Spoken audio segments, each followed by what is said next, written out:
Hello, beautiful beings, and welcome to your podcast episode of today. And today we are talking about victimhood and playing the victim. And I'm going to talk about the difference between being a victim of something that happened to you versus making being a victim part of your identity, what that looks like, because sometimes it can be a bit blurry, and there's many kinds of victimhood that you can fall into, and how it can really negatively impact your life. Because, like I said, I will break down the difference, but there is a huge difference between this thing has happened to me, it's really negatively impacted my life in these areas, and now I need to kind of like heal, stop, reflect, do all those things. That is valid. But then there's the kind of victimhood that we fall into that becomes such an ingrained part of our identity that then even once we've kind of healed to an extent, we hold on to that victimhood as part of our identity and we carry it with us as part of our narrative. And then it actually stops us, it slows us down, it closes us off, it doesn't allow us to totally heal, it doesn't allow us to put ourselves out there again, and it doesn't allow us to like kind of break into the new version of ourselves that we really would love to be, because we're so attached to this as being part of our identity. And without it, what would our identity be? Okay.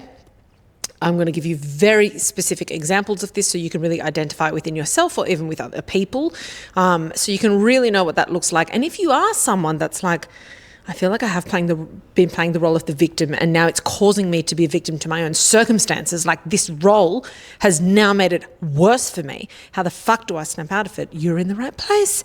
That's what we're going to talk about today. Now, life update. I feel like the life updates are a little bit redundant at the moment because I'm batch recording as much as possible. So we've got all this, hopefully very useful content for you guys to listen to while I'm on mat leave. I really didn't want too big a chunk of time to be off the podcast, so hence doing all this fucking work in the lead up. But while I'm recording this, which is months before you're listening to this, I am 31 weeks pregnant with the twins. And yeah, it's going well. Like, honestly, it's not easy in many aspects, but at the same time, I find that a lot of the things that I'm dealing with are just kind of part and parcel of being pregnant. You know what I mean? And if I was to dwell on things that are unavoidable too much, I'm just making my day worse. And also when I compare my pregnancy to other pregnancies, I also see that I've actually had a really good run. Some people have it like a lot worse. For me, it's mainly like sleep deprivation. So it's really funny when people are like, enjoy your sleep now. I'm like, I don't need to enjoy shit sleep. Thank you very much. It's not like I get good sleep, so I don't need to enjoy it, because it's not even good. And I actually think that even if my sleep is really broken when the twins come, I'll probably enjoy it more because I can lie in my tummy and I'm a tummy sleeper. So that's going to be bliss. Anyway, so just waking up all the fucking time. Can't roll over, need to pee. Just the normal stuff, really. Apart from that, all is well. And I was talking to my obstetrician today because we're at 31 weeks and we're hoping the best case scenario is that we get to 37 weeks. But he's like, do you know what? If we can get to 34, and I'm like, what do you mean if we can get to 34? He's like, twins are very unpredictable. So if we can get to 34, we're in really, really good territory as far as what delivery looks like and, the size and the weight and the health of the baby. And for me as well, for everyone involved, 34 is like, when it comes to twins that share a placenta, is like a really great benchmark.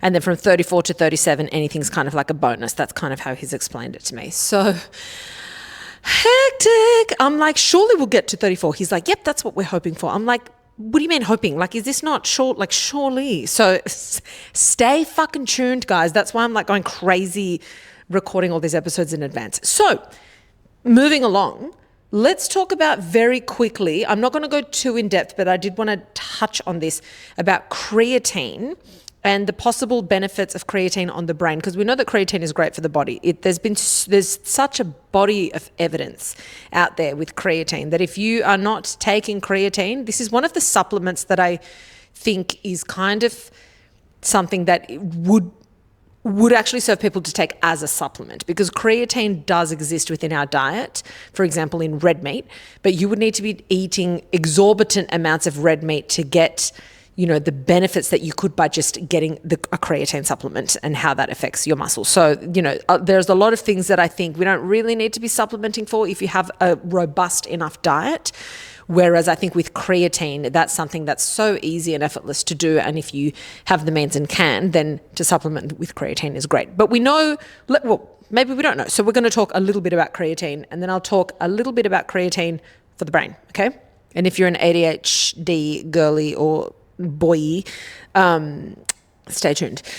So what is creatine? So creatine is a natural molecule inside the body. It's essential to metabolize energy in your muscles and also in your brain, okay? It works, its like mechanism of action, its role is by increasing the availability of phosphocreatine, which is a high energy phosphate compound used by creatine kinase, you don't need to remember all this shit, to help in the fast regeneration of ATP. Now, I've spoken about ATP a lot. We know that ATP is kind of the primary energy source of the cell, especially during intense exercise. When we deplete our ATP, our cells don't really have that energy and we need to wait and let it regenerate. So ATP stands for adenotriphosphate, okay? So basically, it helps prevent ATP depletion within cells. It aids in protein synthesis. It aids in stabilizing the cell membrane. And due to this, you're going to have improved muscular force, reduced fatigue. It also can contribute to enhanced muscle mass based on the performance of the cells, okay? So creatine is fucking great. We all need it. But supplementing with creatine is really good because you're just giving yourself that extra boost and that extra support for your ATP, which is like the energy of your cells, okay? Now, it's absorbed through the gastrointestinal tract, so you ingest it orally, and from there it gets transported to muscle tissue and to your brain. It has been found to be beneficial not just for those things that I just mentioned, but also for neuromuscular diseases such as Parkinson's disease, muscular dystrophy, other neuromuscular diseases as well. But we do need further studies to confirm these findings, but they do look very promising. So it's not like definite, but it looks kind of like that's where the data is headed. Now let's talk about how it affects the brain, because I was kind of looking into studies, and some studies are very big on their claims with how it impacts the brain.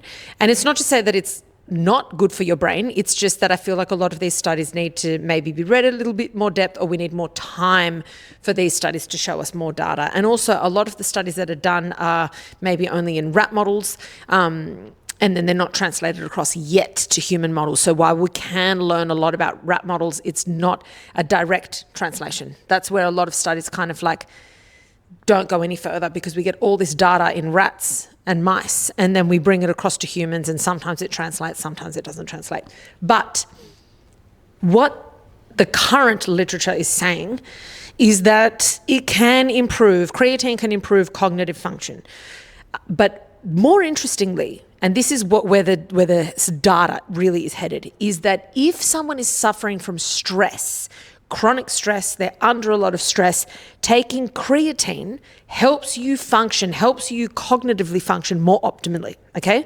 So you're not going to see as much change in someone who's not under stress and not suffering stress. You might not see as big a change. You might not even see a change as far as cognitive performance. You'll see it in the muscles and in all of that. That's proven. We know that it's really good for your muscles.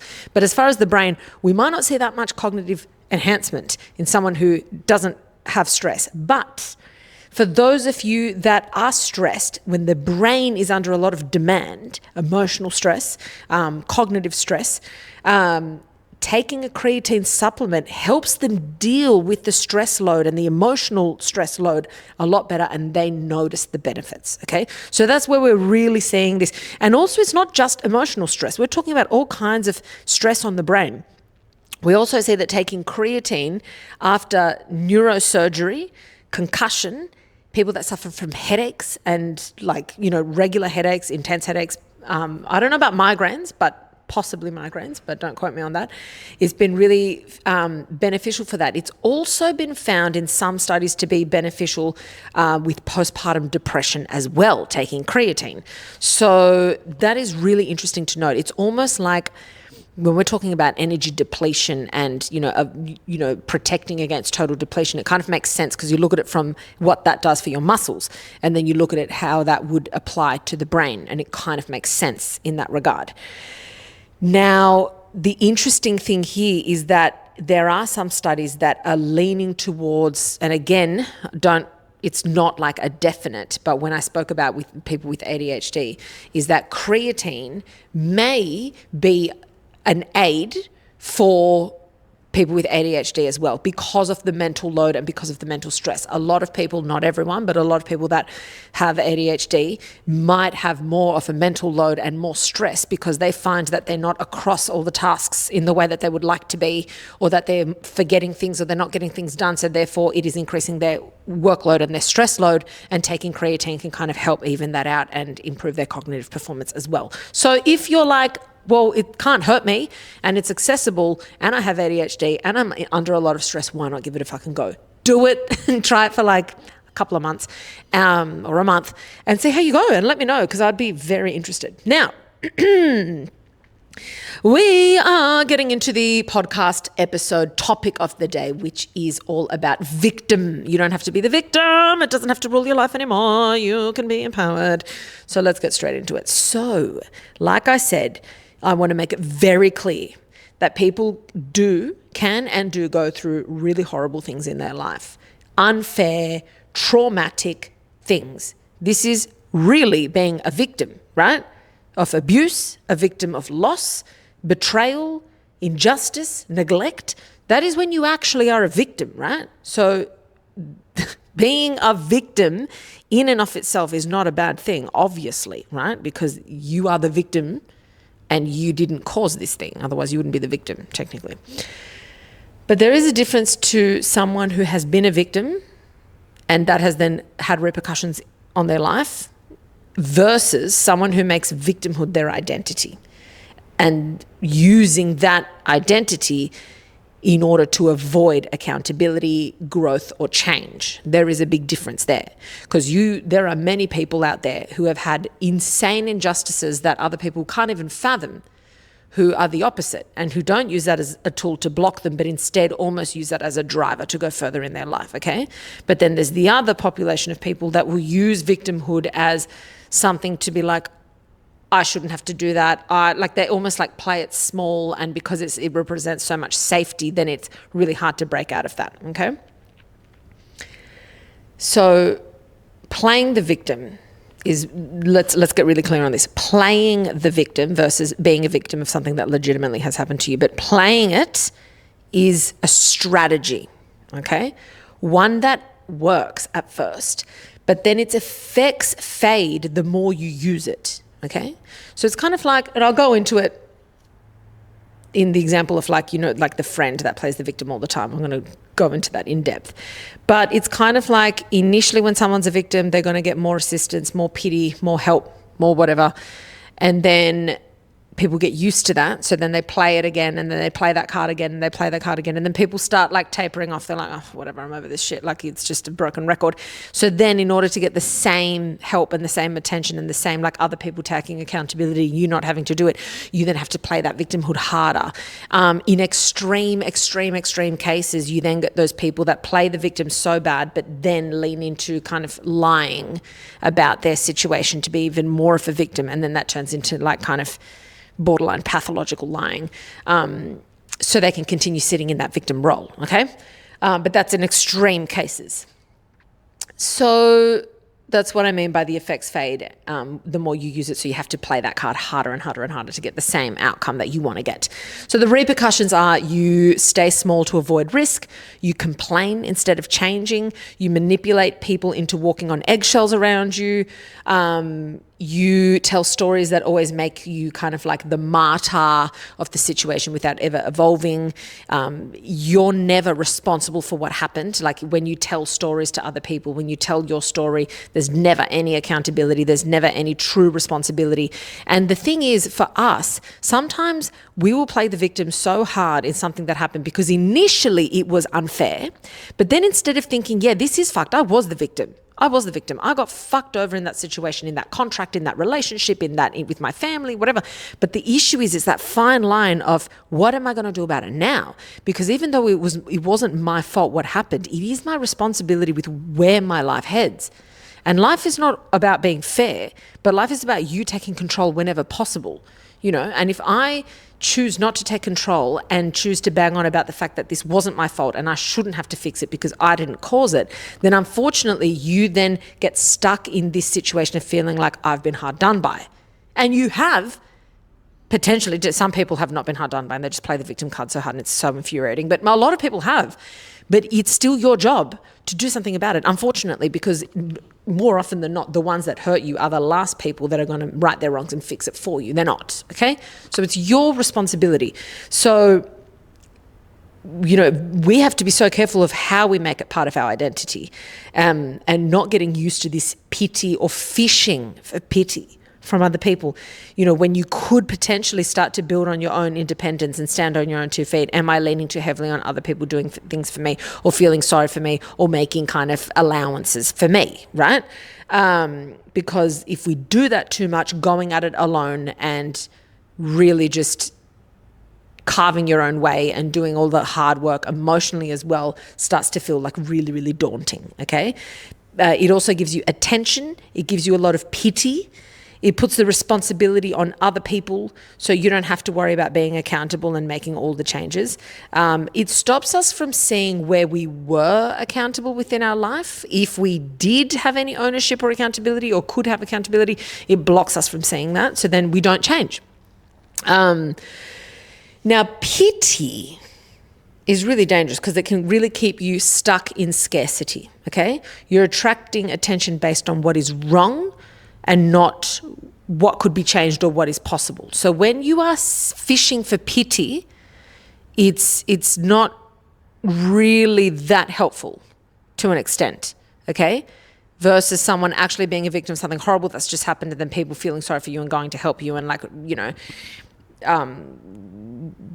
what do you call it? Like where they like come together to actually fucking help you with something that you've gone through versus I'm going through something really hard. I just want your pity. I don't want a solution. I just want your pity. If you sit in that for too long, then all the attention is about on what's wrong, like the bad thing that happened, and you're not looking at changing it or fixing it. You become addicted to being seen as fragile. So you avoid independence, you avoid strength, you are used to people seeing you in that way as well and probably supporting you in that way. You sabotage opportunities because being the confident one doesn't really fit in with your identity anymore. Being the one that's going to go out and do that thing and be resilient. And you're saying like, I could never put myself through that again. I'll never survive that again. I just can't. I'll never date again. I'll always be single for the rest of my life. I can't. So then you sabotage opportunities for yourself. It's kind of pity's saying, I'm going to stay here, I'm going to be limited, I'm going to let people feel sorry for me instead of turning into what could be with my life, all right? Now, let's talk about the victim friend. And when I talk about the victim friend, I want you to think of someone in your life, and that friend might be you, but you're listening to this maybe in your own private time, so you don't have to publicly announce it. But if it is you, just quietly acknowledge being like, I'm that person. So they're the ones that always have a story about how life has done them dirty and how it's like been for the worst. So nothing ever works out for me. People always let me down. I can't catch a break. You're so lucky. Things never work out that way for me. They always work out for you, but they don't work out for me. They look at everyone else as being lucky, being handed something, being privileged.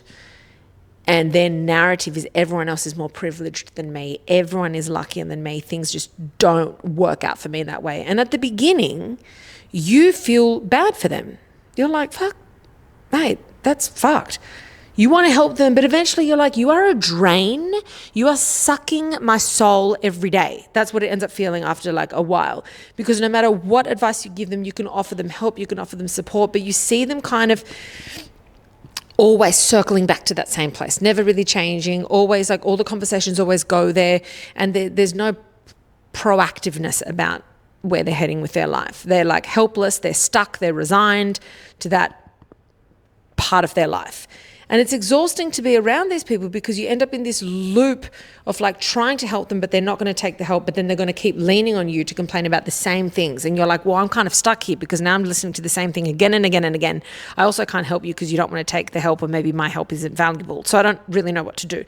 You end up feeling guilty for pulling away from these people because they become such a drain. And every time you talk to them, it's just negative about stuff that's either no longer present in their life, but they're still banging on about it, or stuff that maybe that you see that they could change, but they're choosing not to change it. So you pull away because their energy is so fucking intense and heavy. And you're like, I can't do this right now. It's fucking on, like it's a broken record. But then you feel bad. They drain the oxygen from every conversation. You know those people that, like a prime example of this is people that seek pity are the ones that you'll be in a group and they will isolate you, right? They fucking get you and they start to talk to you so intensely about such an intense thing, about yet another pain point in their life. But it's so like, read the room, cunt. Like we're at a dinner. I'm trying to have a nice group conversation. And for the 10th fucking time this year, you've isolated me. And now we're so deep in the trenches of this story, which I've already heard, by the way. And I now can't peel away because it would be so rude to, while you're like, and then, you know, victim, I need your pity. I can't now turn away. And the reason they do this, it's tactical. And if you're this person, pull your fucking head in. Love you so much. But you're listening to this not for gentle love. You're listening to this because you know how I'm going to deliver it to you. Pull your fucking head in because no one likes it, okay? Because you know that if your story was something that was valid enough, the group would listen to it. But you want to play the role of the victim. So you're like, I need to isolate someone to the extent that they now can't exit this conversation because it would be rude to. It's a lot easier to divert your attention in a group conversation and to like pivot where the conversation's going because there's many players involved in a group conversation. That's why you kind of have to continuously read the room with where the conversation's going, and you have to be more socially aware in a group conversation versus a one-on-one conversation. And if your friends are polite, quote unquote, polite enough, then it's easy to isolate them from the group, lock them down and talk, they can't get a word in, and there's no point for them to be like, okay, cool, that's great, now can we go back to the group? So you like literally like a dementor, you're draining this fucking person's energy. So we all know someone like that. Let's hope it's not many of you guys that are listening. So, but that's what it is, okay? So if you ever find yourself doing that, think, oh my God, like I'm just going to make sure that I'm not going to do that again.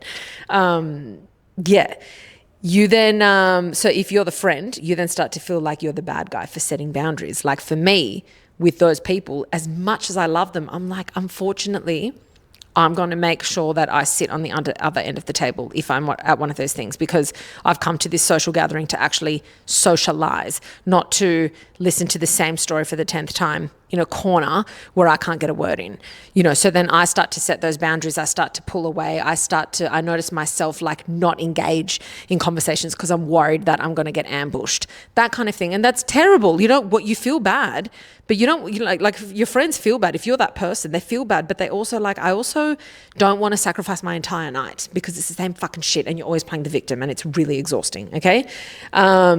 And then they often make this friend, quote unquote, the friend, the victim friend. They often make growth feel selfish because it kind of threatens their narrative, or they make it look like you are the lucky one, or, you know, you're just privileged and that's why, or you know, things just get handed to you, you know. So then you feel like I can't really talk about celebrating my wins with this person because it's just not good. Now, why it's so difficult to get through to them? Because this identity, it's become part of their identity, is their emotional safety. So the more locked in you are with an identity where it's not fluid and you can't change, the less you are likely to like grow, right? Because that's your emotional safety. So if I'm the victim, then I'm not to blame for what's happened. I can't fail. I don't have to change. Everyone else has to change around me, but that's kind of what's happening. And then this change means loss of something, loss of identity, loss of, you know, years of living my life this way, feeling stuck. This is what I know. So you've got to, that old part of you has to die in a way. And And often they build relationships around this identity. So what happens if they stop being the one who always needs help? What happens if they start trying to be, the independent, confident one? So yeah, that's kind of the victim friend. And I'd say friend in inverted commas if you're watching the video version of this, because it might be you. And that's okay. We're here to learn and grow and change. And let's talk about it. So why do we do it? Like I said, it gives us control, a false sense of control. When I say it gives us control in the sense that I can I have that security. I know exactly what my identity is. I do it because I get the pity, so I can control my circumstances to a degree, and therefore I think I'm in control. But in reality, I'm actually not in control because I don't feel like I have true accountability with my life, because I can only get true autonomy when I truly become accountable and independent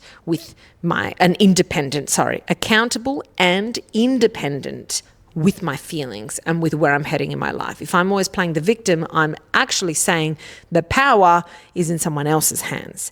The power for me to change my life I feel like I don't have the power and it's in someone else's hands. That's when you play the victim, okay?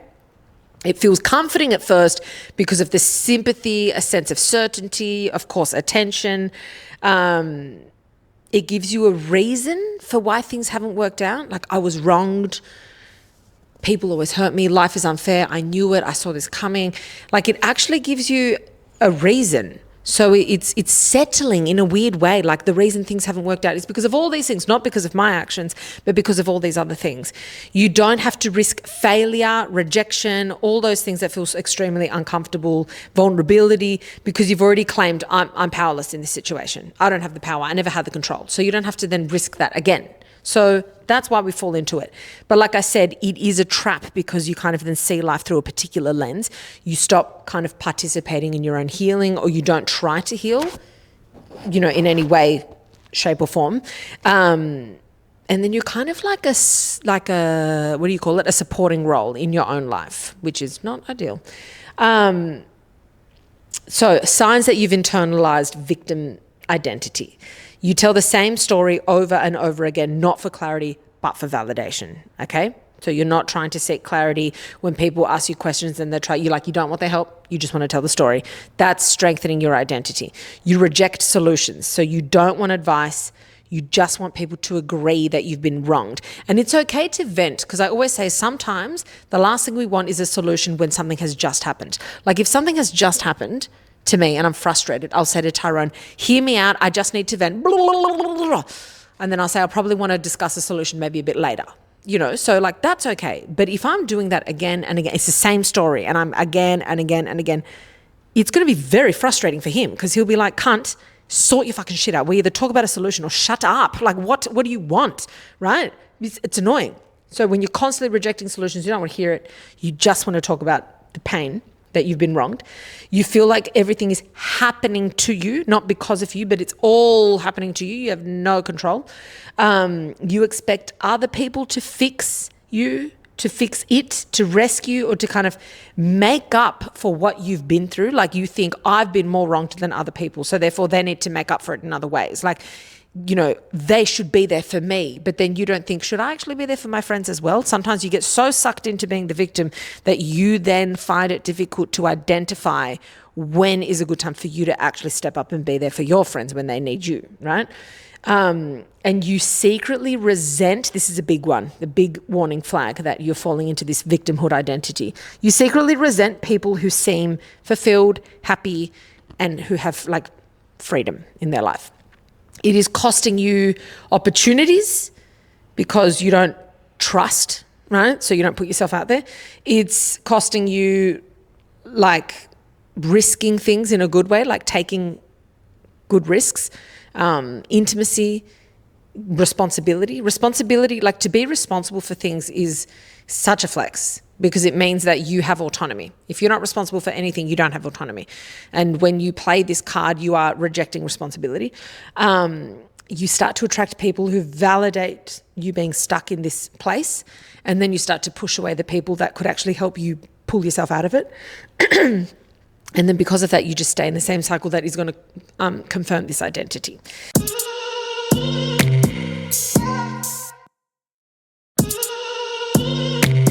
Okay, now we're going to talk about how we can start to release this victim identity. Number one, of course, change the story that you tell yourself. You've got to start with you talking to yourself before you start with how you interact with other people, because this is the most important relationship here. So you want to stop saying, this is why I'm broken. This is why my life is fucked. This is why, this is why, this is why. And instead say, due to this, I have learnt this. Because this happened to me, it taught me this about myself or this about different possibilities. Because this happened, it's now caused me to pivot and look at this differently. So instead of being like, this is the end, you're looking at it as this is the start. And it's very, very, very powerful, because one is reaction. This is what's happened to me. This is why my life is fucked. This is why I can never meet someone. This is why, this is why. And then I get reactive and I shut down. Versus, because this happened, it allowed me to realize this, or it taught me this very valuable lesson, or it and then it's the beginning. So it's still saying, it's still saying you can still be a victim of something, but it's how you talk about it to yourself that determines if you're going to make victimhood your identity, or if you're going to make this a part of your journey through life, and it's going to help you become stronger and do something with that information, with what happened to you, okay? I want you to, secondly, catch yourself when you start seeking sympathy over solutions. So initially, it's perfectly fine to seek sympathy. When something first happens to you, 100%. Get all the sympathy you can get. This is what your inner circle is for. It's your support network. It's your people, okay? But then you got to say, am I venting for support initially, or am I doing this to like relieve my pain and to strengthen my identity? Because sometimes we need to vent, and after we've vented, then you want to hear out the people that really care about you, and they're like, have you tried doing this? Have you tried doing that? Let's do that. And then you start to be a bit more receptive to helpful advice versus, no, I don't want that. I just really want to vent. I want to, like, this is my pain body, and I strengthen this pain body the more I talk about it. So when you only want sympathy, and you're repeating the same story, and then it's like weeks down the line, months down the line, and it's the same shit, that's it. That's when you need to really pay attention to that. The next one is start claiming small choices, okay? So how can I make small decisions in my day where I start to feel a bit more empowered, where I'm not leaning on other people for their, to see if they would do the same thing, where I'm not like doing something that solidifies that I'm a victim. Little things on my own accord, without having to share it with other people. I can, but I don't have to, where I'm going to feel a little bit more empowered, okay? And these little shifts start to change your internal narrative. So for example, if you think, oh, well, no one wants to talk to me, no one this, then you're going to try and have 3 conversations, small, tiny conversations with people to start to feel more empowered and change that narrative, okay? Then number 4 is choosing growth over pity, okay? So every time you're like, I could be seeking pity for this, how could I reword this thing so it's more growth focused? So instead of saying, I'm never going to date again, I will never date again. If you actually are not interested in dating, that's perfectly fine. But instead of saying like, all men are fucked and dating's fucked and whatever, it's just a simple shift. So it's not about pity, and say, I'm going to really focus on being single right now, and I'm going to look at all the good things about being single. Notice the difference. One is fear, shutting down, get away from me. Oh my God, everyone's fucked. Get away from me. No, you're going to hurt me. Versus, well, given that right now I'm not ready yet to date, I don't want to be so catastrophic about that. So I'm going to be like, I'm focusing on being single. I'm going to really like flesh out my single life and make it really nice and make it something that I love. Notice the difference. It's so much more empowering, okay? Then number 5, and this is huge, practice accountability. How can you be more accountable? What can I take ownership of? Not blame, but ownership. Like, I've had people on this podcast talk about fucking hectic shit that's happened in their life. Big, hectic shit. And they talk about taking power back and accountability and ownership all the time. And they're not saying, oh, well, it was partially my fault. No, they're not saying that at all. They're just saying it got to a point in my life where I realized I'm the only one that can make the change. I can't sit around and wait for someone else to change it for me. So one day I woke up and I thought, no, fuck this. Fuck this. I'm going to XYZ. Okay. So no matter how fucked your situation is, you've got to say, how can I take my power back? How can I be accountable for my growth moving forward? How can I feel like I'm taking ownership of my life? Because if it's my life, I should be the main character of my fucking life. So I'm going to now be like, this happened to me, yes, but it is now up to me to do this, and this if I want to see change, okay? And then lastly, be open to rewriting what makes up your identity. Because falling into the victimhood, it actually is hard to snap out of because it represents safety and security. It's what we know. It's kind of our safety bubble.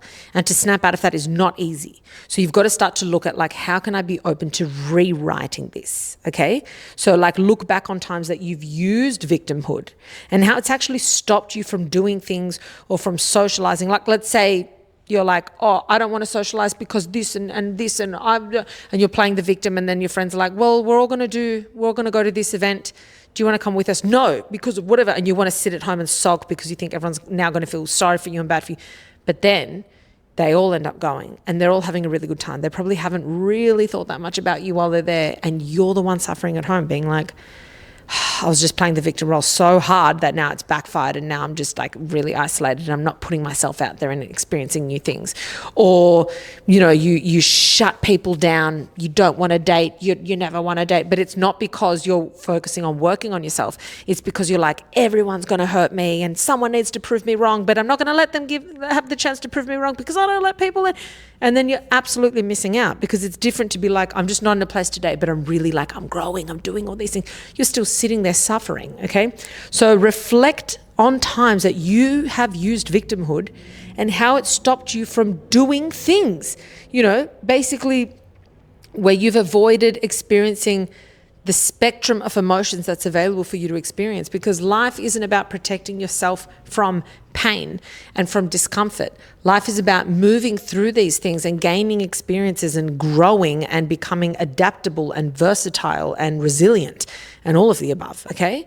And that's what a rich life is. It's not about protecting yourself from pain or hard emotions.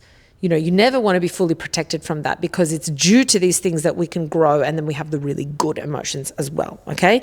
So in summary, you don't ever want to pretend that, you know, something didn't hurt or that you never were the original victim of something. You can always acknowledge that something bad happened to you. You can always have your meltdown and have your vent and have that moment where you're like, I don't want a solution right now because I'm venting.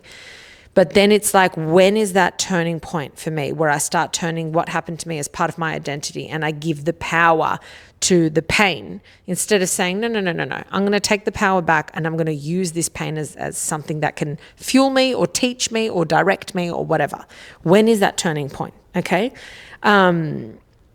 Because unless you're like willing to tell a different story and look at your identity as something different and identify as someone who's resilient versus someone who's the victim, as someone who can change their life versus someone who's hard done by now, can't do anything about it and people have to feel sorry for them, you're just going to keep pushing people away.